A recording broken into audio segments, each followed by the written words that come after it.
Okay, welcome back everybody to week 3. Yep, we made it. On the Canadian Real Estate Homefront podcast. It has a little ring to it. It does have a ring to it. I think so too. Awesome. Well, hopefully you guys know who we are by now, but if not, my name is Brooke Hicks. I'm a realtor in the Halton and Hamilton areas. And I'm Cortez, Ranieri. I'm also a realtor in the exact same area, but we kind of collab once a week to give you guys the best kind of, media headlines, and we like to dissect them and try and give you the best information that we possibly can, so you can make better decisions for yourself. Yeah, we used to talk about all of the headline news already weekly and kind of go back and forth and be like, we just basically did a podcast and had such differing opinions on a bunch of these topics that well, we should do this for we free. should do we should do this. No, but it's been a lot of fun, and we've got a lot of good feedback, and a couple questions came up last time. That was fun. Yeah, I got a few DMs that were pretty cool, just like talking about how we were talking about how it was unaffordable to live in like the Toronto area. So one guy DM'd me saying that he moved like 5 hours north just to live there, and then you got a good DM from someone saying like they enjoy our different kind of tastes and stuff like that. It's cool seeing different people's insights, because people are not necessarily from just our markets, but people that are, even somebody that's moved to Canada and has now experienced a completely different than what he had expected it to be. Yeah. So hearing that, so it's been cool for me too, doing this, just to kind of hear people's opinions on, number one, what I'm saying, because I'm not afraid to share my political beliefs either. Yeah. So yeah, no, it's been good. So thanks for watching. Yeah, thanks for watching, and like keep sending us DMs and comments. It obviously motivates us to keep this going. So yeah. Okay, let's dive into it. Yeah, let's do it. Obviously, the obvious topic. Yeah. We'll start with, and we'll go through it quick. Yeah. Tim Macklem held the rates. Yeah. So as expected. Yeah, as expected, he kind of held the rates, and then right after that, we saw inflation fall to 4.3%. So it was that was year over year. So like last month it was 5.2%. So quite the substantial drop. That's a pretty big drop in one month. Yeah. It was actually the expectations, which was it met expectation, but it also we should hit 3% at least by the end of the year, which is good. But what Tiff Macklem said, which I think is really important, is that although 3% seems like a quick throw to 2%, he did say that he's probably just going to keep rates higher for the rest of the year, most likely, because he wants to make sure he doesn't add fuel to the inflation flyer. Like we definitely want to get back to that 2%, although 3 is close. You don't want to see it go to 3. People start spending, we drop rates, and then it starts shooting back up again. Right. Then we have to raise rates again, and we have to like do this, this crazy. Because we were reading those articles, and sometimes they conflict with each other, but what he said is there is a lot of speculation, a lot of the money markets factored in that the Bank of Canada would drop rates because of the bank failure in the States. But he's saying, no, I'm not dropping rates. I don't want to add fuel to the market. I think there's still speculation right now with buyers thinking by the end of the year rates are coming down, which will make house prices go up. I want to buy now. So he's trying to curb that. Buy now. Yeah. So I even think if rates do come down, it's going to be like a slow grind. Yeah. Like 25 basis points. Yeah, like it's not going to be like a full, 100 basis points, and we're just coming down quickly. It'll be slow. It'll be a transition, and but I think this time next year we will see a drop in interest rates. So and the bond yields back up. So when the bond yield had fallen pretty dramatically after that bank failure, the couple bank failures in the States, the fixed rate was expected to come down, but the bond yields right back up now. Yeah, the bond yield just rose right back up, and I think it has a lot to do with when you listen to the people in charge, like the Bank of Canada and the Federal Reserve. They're just saying, like I'm pretty sure Tiff Macklem bluntly said, although the bond yield is saying that rates will come down, although that's the bet, he was like, don't expect that to happen. So I think it's right back up to where it was after the bank failure, because so far the bank failure feels like it was almost just like a blip in the system. Like it was almost like it didn't really create a ripple effect. Yeah, I thought it was going to be way worse, honestly. I was like, wow, that's bad. But so far it seems like the contagion hasn't spread. It's kind of stayed there. Yeah, like could that change? Maybe. But at least for now, it doesn't feel like it is. So. Right. Yeah, it kind of came up, and then now no one's even talking about it anymore. Yeah, it's like, yesterday's news. It's yesterday's news. Yeah. Yeah, literally. So. Interesting. Okay, so we had to touch on that, but that was as expected. Probably saw about 200 realtor posts saying Bank Canada held. So we'll quickly we'll skim over that. Yeah, we got some cooler topics to jump into next. So topic number 2, cool one that we liked and we read about. Toronto has nearly 200 more cranes than any other major city. I have a theory that Toronto's just way slower, and these cranes went up years ago, and they're just still up. Still up, yeah. We just take way still longer. There. Yeah, like it's a good question. Like, does Toronto take way longer to build than? Yeah. I actually noticed that when I see like condo buildings in Toronto, they actually go up quicker than say like buildings in like Burlington, for example. Like I actually noticed Toronto is quicker. So like, are they slower compared to cities like LA and different cities like that? Well, there are a couple buildings that, and we'll touch on this when we kind of talk more about pre-construction in a little bit, but there are projects that have been stalled or canceled where the crane has just been sitting there. Yeah. So are there some that are being counted that are necessarily not actually adding units to the market? Yeah, some of the stats here. So according to the latest crane index, there were 238 cranes across Toronto in Q1 of 2023. What an interesting job, like just going Yeah. How many cranes are out there? And it says that the mass majority were dedicated to residential construction, 139, followed by commercial construction at 35, and 33 were mixed-use projects. So quite a lot of cranes in the sky in Toronto. But they're building these small units. Yeah. So is this a good thing? That's a very good point. Or is it contributing to the missing middle that we talked about? Yeah, like who's going to buy every condo I see now is like a bachelor. It's like 400 square feet. It's scary. A 2-bedroom, 600 square feet. Yeah. Like they just, like if you look at the appliances in these units I know, they're condo sized now. Yeah, the test is always like, can it fit a turkey? And it's like, there's no chance. Can it fit a turkey? Can your oven fit a turkey? So it's almost just like, like the density is getting worse and worse in these condos. Like I saw a unit that, again, a bachelor, it was 323 square feet. That's insane. So essentially the bed, how they had it, kind of was up against the wall and it would come down. Which, okay, I've seen some of those cool memes or videos on Instagram where the furniture raises and then the bed comes down. Those and are the actually bed pretty raises. cool. Yeah. I would actually live in one of those. I didn't mind that I didn't mind use of space. Yeah, okay. Those are kind of cool, but like I don't think you see that a lot in Toronto. No, it's not very. But it's also like begs the question, like, isn't the point of like living in Toronto as like a young professional to like have people over to your house? Like how embarrassed would you be at a 320 square foot? Yeah. Do y'all want to sit on my bed? Like it would just be like, I just feel like there's got to be a point where it's like, who's actually going to live in this? Like, I don't know. And then like you said, no one's having a family and buying these units. You can't. It's not feasible. No. It's like, I guess your only demographic is going to be a young professional, or it's going to be an investor who's going to put a young professional in there to rent. So I don't know. Yeah, like all these cranes are awesome, but we always go back to the density idea. Yeah, they were projecting 2030 Toronto's skyline, and it's going to be one of the most major. Toronto's already one of the major cities of the world, but the skyline of what it's projected to look like is pretty substantial. The change. You know, adding a certain amount of buildings to an already existing major city doesn't usually look that different, but it does look different. So it's cool to see for anybody that wants to see Toronto's skyline and the difference in 2030, what they're projecting. So, so just to wrap this up, you know, Toronto's staggering number of cranes is not only the highest out of the 14 cities included in the index, but outpaces second place Seattle with 51 cranes and third place Los Angeles with 47 cranes. Wow. So you have, So we're trying. We're trying, but we're just building more condos. So we're not building more density where people would have families. And I don't know if we're making housing more affordable, maybe making condos more affordable, but not houses. So. I saw an interesting stat to go off topic a little bit is that condo sales rose by 40%. I feel like it's the only entry point you can get, right? Like you have to buy a condo. And I don't mind that. And I want people to be more open to it because I agree. My condo went up a ton. Yeah. Right? And people just want to go right to the house. And I'm thinking, instead of this decrepit house for $500,000 in Hamilton that's falling apart, get into this nice condo. You can still get a 2-bedroom condo in the 500s in Hamilton. You know, they were in the high 7s, 8s. You know, they'll kind of raise at the same time.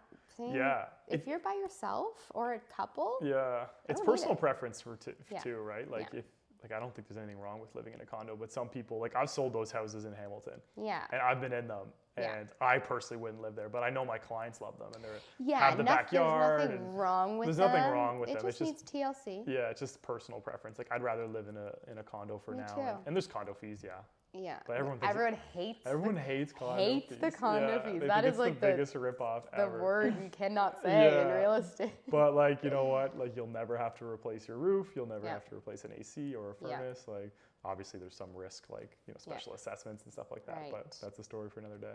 Yeah. Speaking of condos, why don't we get into a little bit of pre-construction? Yeah.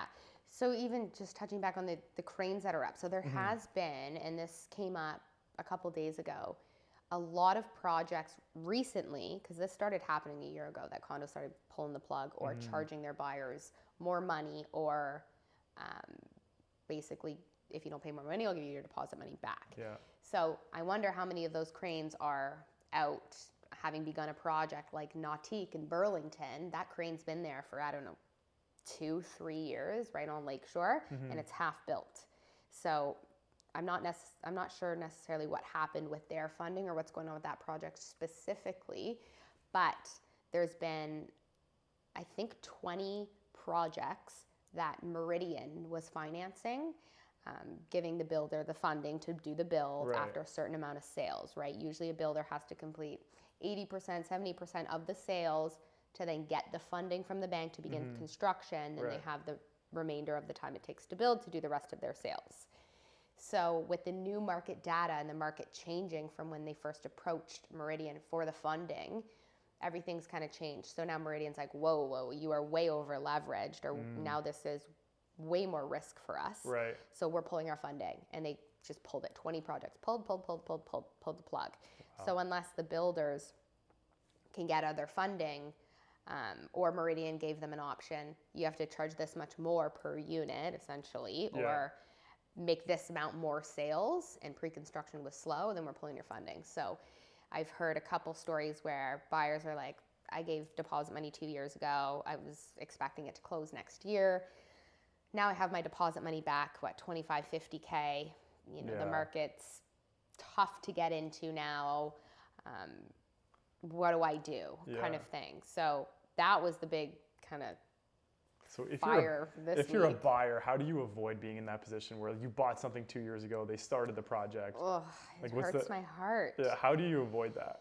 Well, I think it's so important because I see every time I log on Facebook or Instagram, pre-construction ads anywhere. Anything can get you. Yeah. So sometimes a deal that's too good to be true is, and knowing who you're working with and who is representing the project, and again, do your research with them. Do it together with the realtor, because there are certain buildings. I purchased pre-construction in 2020, right? Not a lot of this had been in talks of builders just pulling out, but it is something that came up with my lawyer that this has happened before. So the Molinaro Group are the developers of the condo building I purchased, and they have had 60 years experience, and they had already broken ground without the sale. So they had enough funding. 80% of it. They had their own funding, essentially. Yeah. So a situation like that wouldn't have been able to happen. And then we look at assignment rights, right to lease during occupancy. There's so many little things that, as a new buyer trying to get into the market, thinking deposit structure is spread out over 4 years. I can afford $20,000 a year to throw at a pre-construction condo. That sounds good to me. Well, the pre-construction purchase agreement alone is 30 pages. Probably more. And how quick is DocuSign? DocuSign. Oh, you're not going to read it. You're not reading it. No. You know, and sometimes I make all my buyers have a lawyer or use my lawyer and have a call. You are knowing this contract. You're going to tell me. Yeah, you're going to spend the time. You are going to tell me what the risks are. You're going to spend the time, Yeah, and so now these people are out the time value of money. They get their money back, so you didn't essentially lose. You didn't lose, but I guess you did, because you could have invested in another investment vehicle that could have yielded you money, right? Yeah. And now that the market's probably gone up since they put the deposit down, they missed out on that appreciation. Yeah. So it's one of those avenues, because we talk a lot about how the market is hard to get into, but I still stand by pre-construction being a good avenue as somebody that's either on their own or a couple that, you know, it's tough to save a down payment. Yeah. I'm fully aware of that. To get in, especially somebody that's coming out of university and, you know, I don't want to buy a house now. I'll buy something that closes in 4 years, throw some money at it. I think it's a really good entry point to get into the market if you do it smart. You just got to do your homework. You got to do your homework. like I'm a big advocate of price per square foot, and I haven't seen a good price per square foot on any project in a very long time. Yeah, so you can get a resale condo for cheaper. Yeah. But it's the down payment, the carrying costs right now, that's tough. Yeah, I think the entry point to pre-construction that's so appealing is that you just have to put like $40K down like over a certain amount of time, or $50K down. But resale, it's like, you're literally going in, you're doing the whole process, you're closing right closing down there. There's so much more to it. There's so much more to it. And then pre-construction too, you're technically supposed to be pre-approved for that purchase price to get in. A lot of times if people are working, haven't really gone through the pre-approval process, end up getting in and just throwing money at it, knowing that by the time in 4 years, likely I'll either have my parents co-sign at that point or I'll continue with the job avenue that I've chosen and will likely be pre-approved then. Yeah. So it kind of helps them get into the market a little bit before. Yeah. Not that I'm saying go buy something without a pre-approval, because you're essentially supposed to have to have it, yeah. But even, my little cousin bought pre-construction, parents willing to co-sign no matter what happens, but with her avenue of work, not having the 2-year history, right now it would be tough to get a pre-approval. In 4 years, with 4 years history of working full-time, it's way easier, and we knew we had parents as co-signer if there was any sort of situation with her work. So that helped. That helps, yeah. Let's talk about pre-construction too. We talk about price per square foot. Like, what do we mean? So like builders usually charge a premium. They didn't used to. It used to be cheaper. Yeah, it used to kind of be cheaper than resale, right? That's what made it so attractive. Yeah. Yeah, but now they usually charge, like I've seen like 40% premium. 40% premiums. What that means for people that don't understand is that they're charging a 40% premium to today's market value. So when you go to close on that home, you need to know that, I think you do need to know, that needs to go up 40% in X amount of years. So say it's 3 years. Like, that's a lot of appreciation. And then people don't understand that your unit comes and it gets appraised. So if it doesn't get appraised at that premium that you paid, you have to come up with the difference. Yeah. That's where people get stuck. Yeah. And that's where a lot of people have gotten stuck. Yeah. So it's super important to run those price per square foot numbers and really understand how much appreciation you need to get in order to close on that property when the time comes due. Right. Yeah. So totally. If it's more expensive than what you could buy a newer condo for now, that's, not like almost like just was that like occupancy stage. What are those going for? Because that's the best comparable I can use, because it's new, same location. What are those going for, and how much more am I paying for this pre-construction? Yeah. Because pre-construction, again, is supposed to be a cheaper price. Yeah. It's how it used to work. But how it used to work. And a lot of people got really rich off of it. So a lot of people got so rich off pre-construction. Yeah, that's why it became such like this, the crypto of housing market. Yeah. But like I said, I started in real estate as a pre-construction agent. I, for 2 years, only sold pre-construction. And thank God nothing has gone under with the projects that I represented. I value my clients, number one, and what I represent, I need to believe in it. So a lot of times if I see these projects, they'll say, I'll give you 6% to sell. I don't want to touch it. I don't know. Yeah, my that's a bad. Yeah. Right. Don't give me 6%. When you're drop paying the price. me 6%. Yeah. Anyways, that's a red flag. Yeah.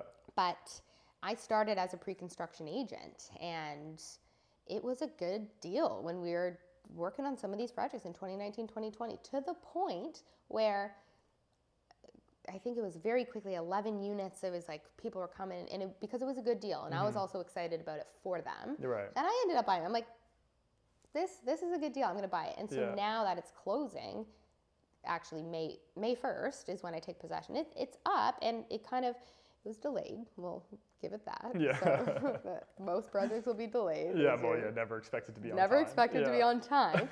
But it served as a really good investment.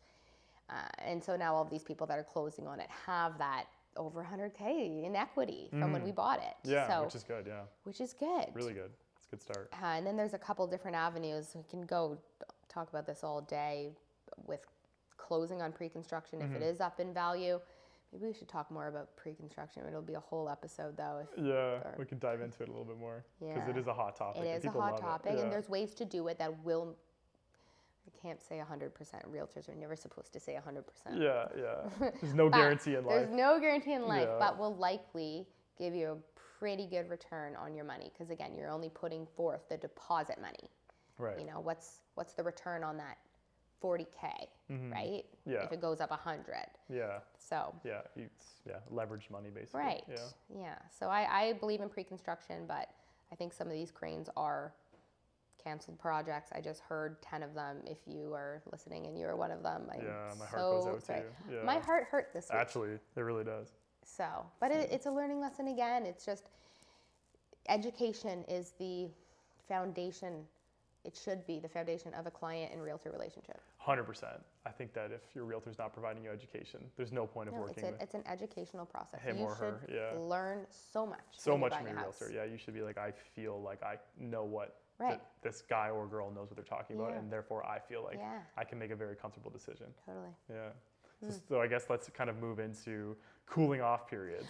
Okay. Ooh, that excites me. So there's a little something in BC. So it's a little different, but cooling off periods here are kind of like, you speak to this a little bit more, but so I'll tell, and then you say what it here, and I'll talk about BC. Got it. Yeah. So in pre-construction, another thing that is law essentially is that if you purchase pre-construction, you have a 10-day cooling off period. It's essentially when you go buy a couch, you have that 10-day return period. It's like a return policy? Yeah. So essentially you have 10 days to cancel the contract, and that's law. Builders have to allow that. But then in residential real estate, if you buy something firm, that house is yours. And if you don't bring forward the deposit or if you don't close, that's subject to litigation. Yeah. So is that the same? Condo has the cooling off period, but low rise, like townhouses and houses, they don't have the cooling off period. Am I wrong on that? If it's pre-construction, you do. You do have it on townhouses too? My parents bought a townhouse in Niagara, and they had 10 days. And day one, they wanted it. Day two, they didn't. Day three, they wanted it. Day four, they didn't. So by day 10, they moved forward with it. Now it's a rental that's doing well for them, so I'm glad they stuck with it. But they could have pulled out if they wanted to. Okay, so you can do it on any every second day. Yeah. Okay. So it's only for pre-construction in Ontario. If you buy a house firm, that house is yours. If you buy a house conditional upon something, you have that amount of days. Usually 5 to 10 business days. And usually financing and inspection. Usually financing and inspection. If it's a condo that's built conditional upon reviewing the status certificate. Yeah, super important. That's another important thing to talk about condos. But essentially, once you get your financing in order and do your inspection and you're good to go and you waive that condition, you're firm, no cooling off period. But now you're saying BC. Yeah, so BC is very progressive in their real estate. We're always following BC. Yeah, it's true. Like they don't have double ending. Like there's nothing like that there. Like they got rid of that. So I heard in one part of BC, the realtors charge like 77 points on top of the sale price plus 6 points for commissioners. Something crazy. I wasn't even following it. I'm like, what? And I was thinking, I'm like, BC's ahead of us. Whatever they're doing. BC's different. Yeah. But so basically what BC did was they actually created a cooling off period to try and help like first-time home buyers. And the idea is that BC's rule gave buyers a 3-day grace to reconsider a property purchase. And that went into effect January 3rd, 2023. Oh, it is in effect? Yeah. It's like... No way. It's alive right now. So the article said 3 months into BC's cooling off period. How's it going? Has posing more issues. So basically what would happen is that if you decide to walk away though, so there is a little bit of skin in the game, they pay 0.25% of the offer amount. So for example, if it's a $2 million deal, their cancellation fee is $5,000. So only if you've got $2 million to spend, your $5,000 is not insignificant. So, why this hasn't been great in a sense is because people think, okay, I can just put this one condition in, and then I can go get an inspection done. But there's no inspection clause within the offer. So the seller can actually say, no, you're not doing an inspection. Like you never put it in there. And them thinking they can go do that. So they think the cooling off period allows them re-entry into the house. Whereas if you're buying a house conditional on only financing, for instance, in Ontario, you're not getting back in the house until you're firm. Yeah. Or you pull out of the deal. No, 100%. Yeah, like I'd be like, you're not coming back in here unless you remove your condition. Right. Yeah. Okay. So every buyer has that opportunity now in BC. So you can actually walk away if you want. So why this is kind of bad too for sellers, which I know everyone's gonna be like, sellers have had it so good for so long. Right. Like, but it's frustrating because it would put you in a position where if someone gets cold feet, like you can just say, I don't want this. Like I got cold feet. Like you don't need to prove anything. Then the seller has to go back on the market. Right. And then everyone's going to be like, well, why did it fall apart? Like what's wrong with the house? Because there is a stigma created when houses do fall through. Totally. I had that today. Why is this house still on the market was my question. I'm like, they've had 2 offers. I'm like, we have to go see it to see if maybe there's actually something wrong, but apparently it was buyer's financing twice. But she's like skeptical, almost skipping it. There's something wrong with it. Yeah. So it's interesting. Like it's an interesting thing. Like, will we see it in Ontario? I don't know. I don't like it. I think the condition serves as that purpose. You're not prepared to go firm, put a condition. Yeah. Why people are going firm again now is because there's multiple offers. So essentially just, if you're going firm, you just better be prepared. And again, the realtor should also kind of know where their clients are at. I'm very skeptical putting firm offers in. I don't like doing it. No, I hate doing it. I hate doing it. Yeah, I hate it. I will do it if we're in multiple offers and I know it's, pre-inspections. Let's come in before we offer on a showing. Let's bring, somebody through with us. You're not technically supposed to do an inspection as a showing, but somebody that knows what to look for. Yeah. So pre-inspection, know the house. Look for mold, right? What's going on with the furnace and AC. Exactly. Look at the roof. Yeah. So, because I don't want it to fall on me, and I would never push that, and I actually will talk somebody out of it. But if it's a matter of this is my dream house, I am buying this house, sometimes being firm is what it takes. The only way. Yeah. There's been many markets like 2017 and 2022 where if you weren't firm, you wouldn't have a house to buy. No. So you'd be homeless. Well, this was last year. Yeah. From February, March, and part of April. I didn't do an inspection. I didn't do a conditional offer once. No, you just. But we did pre-inspection. Yeah, you try and protect them as much as you can. The mortgage broker said 1,000,000% their ratios are in line they're good, as long as it appraises. Yeah. My comparables were done. The scary thing was appraisals though. Like there was moments where I was so worried. I hated that market. It was way too crazy. But speaking of like this cooling off period, like how could you actually protect buyers in a better way? Like what if, let's just spitball an idea here because I always thought about this. Yeah. What if everyone had a condition on an inspection? You have to do an inspection. Yeah, if you really want to protect people. Like what does a 3-day cooling off period really do, right? Like you're buying a house. Mandatory inspection. You're not buying a vacuum where you're like, oh, I should bring this back. Like you're buying a home. Like you should know, like I always tell my buyers, like make sure this is like something you want to do. So I think the best way to protect them would actually be an inspection because during the 3-day cooling off period, you won't be doing an inspection. You won't be doing it. You won't be getting back your house. So the inspection's super important because like what if there's mold and that's an extra 10 grand and you're at the max of your budget and you don't have 10 grand and you're just breathing in mold. So, and because inspectors aren't regulated, which is something that I think the cities should regulate. So if we regulate inspectors in the companies and you have to obtain, some sort of license to be a regulated inspector, and then with the sale of your house, you have to offer an inspection. And then the inspection reports are warrantied by the inspectors' insurance companies. They have to tell the truth. And then the seller then can go fix what they don't want to relay about the house. And they can disclose. Yeah, so actually if the seller did a pre-inspection, has to be that's non-biased, it's with the regulated inspector, not your buddy inspector. Not your buddy inspecting it. Yeah, and then you provide that to everyone. That would be a better way to protect buyers. I don't think that's ever going to happen. It's never going to happen. It's just a dream. I like that idea. Yeah, it's a lot better than this 3-day cooling off period, right? I don't think Ontario is going to jump on that train. I don't think it's going to do anything. Maybe it would have helped last year, but this year, I know this year we're having multiple offers, don't get me wrong, but like I'm still seeing a lot of conditions even with multiple offers. Totally. Yeah, so. A lot still conditional on financing. People are quicker to drop the inspection because a seller usually is like, I don't want somebody in my house because people can make problems seem bigger than they are, kind of thing. Yeah. You think of it too, like I'll go in homes and I'll be like, this is not an old home, like I'm not that worried. And then they'll do an inspection and you'll actually see something. Like I had this huge leak and it was a new home. It was like, I think it was done in North Oakville. Maybe Fernbrook or Mattamy built it. And I remember it was like we went back for our final visit. It was like a late visit or whatever. And in the garage, there was this massive pool of water. And the only reason we saw it was because one of the dads went in there and he was like, what's that? Oh no, and I was like, that. what is it? Like, it can't be.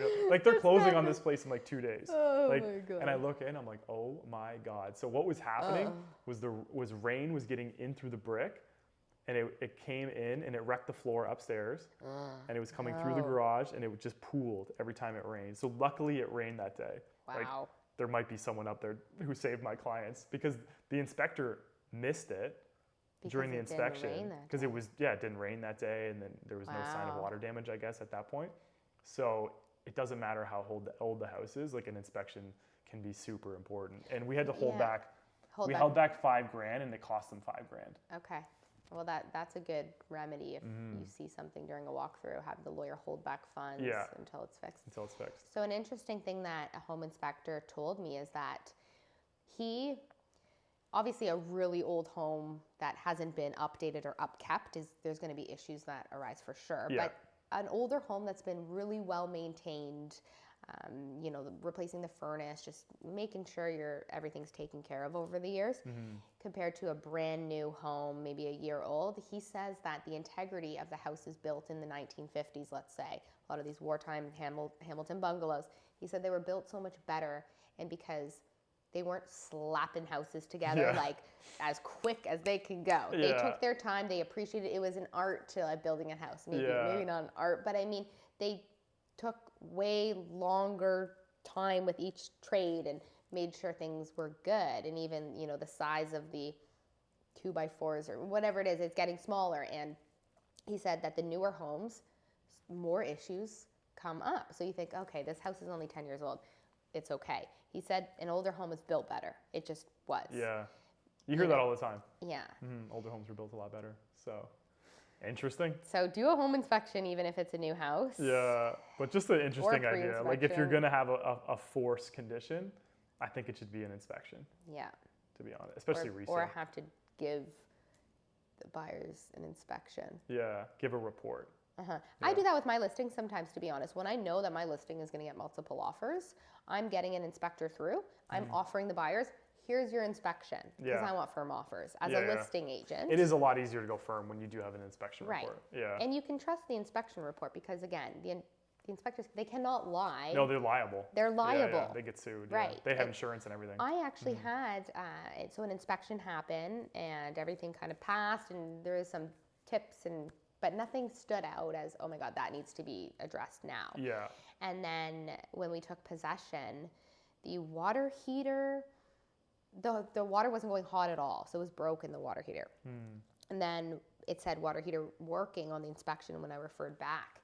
And I'm not sure if he missed it or if it broke in that interim time. It wasn't that long, to be honest. But he said, okay, it said it was working in the inspection. Here's the insurance company. And the insurance company paid for the replacement part that we needed for the water heater. Oh, interesting. So that's also a good thing to have. Is an inspection report usually lasts 90 days. Right. So they warranty what they say for 90 days. So if they say the water heater is working today, and on day 89 you're in your house and you're like, crap, my water heater is not working. Yeah. But your inspection report says it does, insurance will pay for it. Interesting. So it also could be valuable in that sense. Yeah. I always go through, I don't know about you, but I always go through like a couple days before and just test I run the washer. I turn on your appliances. Yeah, I run all the taps. Like, I know what I'm doing, but I just try. Like, it's just like, you just turn on all the taps like you're doing something. This works. Yeah, but like, I just want to make sure, like, the fridge is working. Like, even just fire up the stove. Like, just no headaches when they go into close. So, just another little tip. You with your little hard hat on. Yeah. I'll make sure. I got you. I got you. All right, last kind of topic here. I thought this one was super interesting, and like all of our millennial fans will think it's interesting too. So 9 in 10 parents are helping their adult kids financially. So there's some staggering stuff in here. So almost 37% of parents with adult kids are helping with grocery costs.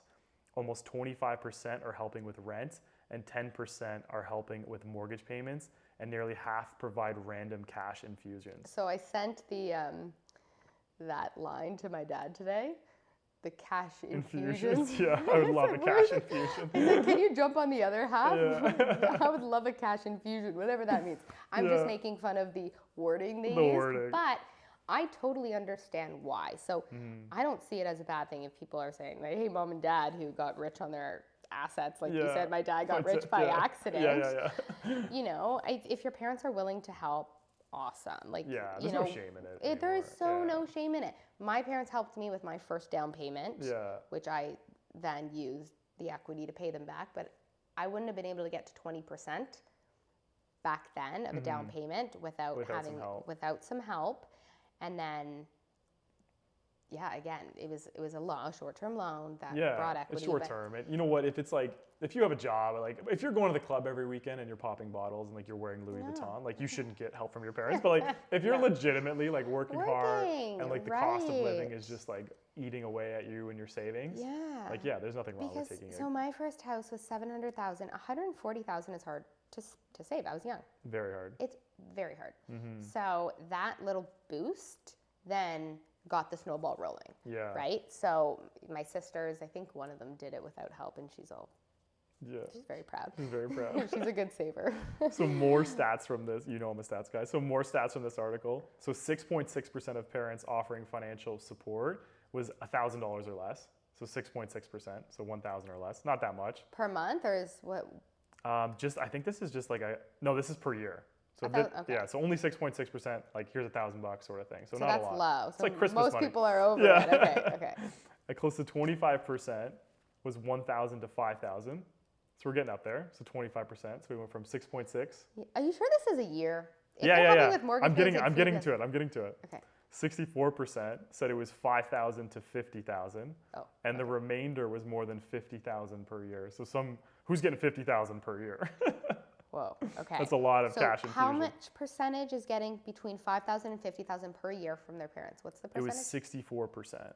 Wow. So, but that could just be like this year where like they're helping them with a down payment. Right. So that's something to remember too. So basically the most common type of financial support was room and board, with 47% of parents saying that they provide this. As for the primary reason why an adult lives at home at 39%, of participants picked the high cost of home ownership or renting. So I have, so in the interim with my condo being delayed and me having rented out my houses, I'm like, well, my condo just got delayed and I just agreed to these tenants. Hey, mom and dad. So I've now started taking pictures of reason number 1 why I live at home. Reason number 2 why I live at home, to be folded laundry, lasagna freshly made, the dog. So many good reasons. There's so many good reasons, but the high cost of living. Is number 1. Yeah, and a lot of them were saving for a down payment, but someone commented, because it was like a survey that they sent out. My kids could survive on their own, but we have enough to be able to help them out. Aw, cute parents. Cute. Yeah. That's nice. Yeah, I think it's clear that a lot of millennials and Gen Zs need help in Canada right now just to survive.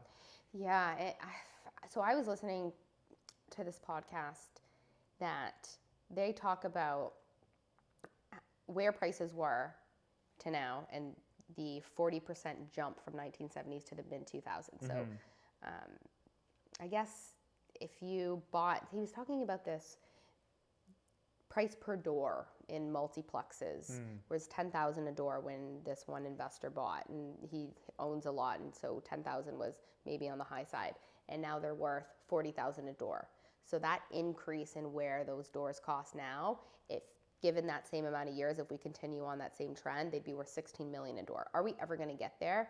Probably not. Probably not. No. But if we continue going up in any way, is there going to be a gap where people are just renting their entire lives, like in Europe? People pass on rentals, moms to kids, they pass on rentals and they just live out their entire lives in the rentals, which that's okay. Yeah. Or home ownership. Are we going to completely see a complete discrepancy between home ownership and renters, and really you're one or the other? If we don't hurry up and build more density, then I think there's going to be more renters than there are homeowners. It's probably close right now. Yeah. 40% of Canada is renting, right? Something like that, yeah. So it's kind of a scary thought. But I like that parents are helping their kids, because there's a lot of money in equity in Canada, like a lot of house rich Canadians. Yeah, their retirement was selling the family home. Yeah. Yeah, so it's pretty crazy. But it is very crazy. Yeah, I thought that was an interesting article just to kind of end off on like how hard it is to make it work in terms of expenses. So yeah, I find that some people do find that they don't want to ask for that help. For instance, ask parents for help for the down payment. I don't want to, it's embarrassing. Yeah. It's not. No, it's not embarrassing. Maybe in some situations it's a little bit okay. Yeah. But there's other options too for people. Okay, ask parents for help. Okay, no. There's a lot of programs with joint ventures. Okay, if I can't afford on my own and I'm a single person, there's going to be another single person. Maybe, I don't just choose anybody random, but there's programs for it that can kind of joint venture you together. So, giving your money to a joint venture company that will then invest in real estate. So then, you're part owner. You're a part owner of the home. There's those. And there's programs like, let me think of the name. It starts with an O. I don't know it. Arboro. So Arboro will actually give you, I think, match your down payment. Again, they'll get some equity in your house, but if it's getting you in the market and they own a certain percentage, whatever, you better to own 50 than zero. Right. Yeah. It's better to own 50% of the house than nothing. Yeah. So there's that. And then there's the government program that they will match your down payment. If you put down 5, they'll put down 5. If you put down 10, they'll put down 10. Okay. And then essentially you have to pay that back within a certain amount of years, and they're part owner. So there are programs to get people in the market. Right. I think Parents Help is obviously one of the biggest Yeah, it's going to be the ones. biggest one for sure. But people don't talk about these programs, like these companies that help you, because nobody wants to give up part of their ownership. Yeah. A joint venture is such a great idea for two people that can't afford on their own. Come together. Maybe you don't want to live together. Things can sometimes get messy. For sure. But, I think it's a strategy. Yeah, if you do your homework and you figure it out. If you do your homework, you figure it out. You guys both have a down payment. You're friends. Yeah. How do we get in the market? Because I can't do it alone. I don't have my parents' help. Yeah. And I don't see myself doing this for the foreseeable future. Yeah, we should do a episode topic on this too, even. Joint ventures. Yeah, how to get into the market if you don't have parents' help. Yeah, that's a good tagline. But yeah, there are programs, and I'm seeing more and more people talk about them. So I hope that the government and these other kind of programs that will give down payments continue, because as much as people hate the idea of somebody owning a portion of their house, you're paying somebody else's mortgage then. Yeah. Or you own zero. I know. So I don't know. I think that's an okay option, but that's a staggering number of people that are getting between $5,000 and $50,000. I know, some rich people in Canada. Good job, baby boomers. Yeah. You're nicer than we all thought. Yeah, that's true. Yeah, they're coming around to a lot of things. The tough, the hard tough baby love. boomer. Yeah, they're all working from home now in their pajamas. Oh, that's so funny. You got anything else? No, that's all. All right. Well, thank you guys so much for listening. If you're on YouTube, please like and subscribe and leave any comments down below. And if you're on Apple Music or Spotify, we'd love if you left us a review. We're also on Instagram and TikTok where we do shorts. So if this is too long, follow us there. And yeah, please DM us and keep the comments coming. It actually really motivates us to keep doing it, because like talking in front of a camera, you hope people like you, but you don't know. So You don't know. you're just kind of like, I hope this sticks. I'm still waiting for somebody to choose their favorite realtor. Yeah. Oh yeah. Choose your favorite realtor. Yeah. Anyways. Thank you so much, guys. Thanks, guys. We'll see you next week.